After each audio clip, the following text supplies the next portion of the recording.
Good morning. My name is Frantz André. I'm part of different organizations here in Montreal, Canada. One of them being Comité d'Action des Personnes sans Statut that works with asylum seekers since 2015. And the other one is Solidarité Québec-Haïti, who's an organization here in Montreal, Canada, that is making echo to what's happening in Haiti, what the population in Haiti is asking. So in the context of May Day, it's very hard for us to celebrate in Haiti, considering the level of unemployment, considering the current situation, politics in Haiti, considering the level of insecurity in Haiti. So May Day is not a day that we can really speak of celebrating. However, we're still working really hard to ask the government to give, better labor opportunity. The committee, the Solidarité Québec-Haïti, is actually working in Canada, making, like I suggested before, echo to the population, but also asking the government of Canada to remove themselves from the politics of Haiti. In 2004, there was a coup d'etat that was plotted here in Canada by Denis Paradis, and that was to remove Jean-Bertrand Aristide, who was the president of the time, that actually was giving more opportunities for job creation and, really listening to the population. And they felt, like I said, they as being the core group, which Canada is part of, that includes United States, France, Brazil, and other organizations. They decided to remove him because he was too popular and he was not following the guidance or the politics that this country wanted to have. Currently in Haiti, the insecurity is very high.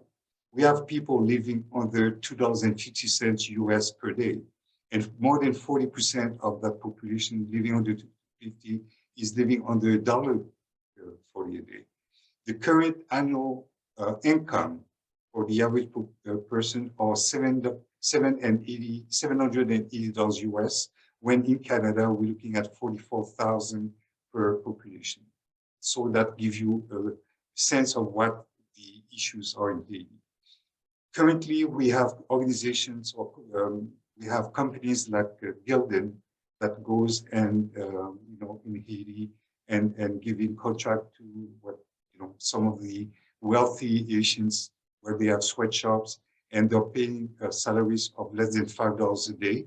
And just the cost of traveling from home and going to work and heating is about $5 a day. So it's basically they're, just working on their, as a slave, modern slave things. The insecurity in Haiti is one thing that we need to address.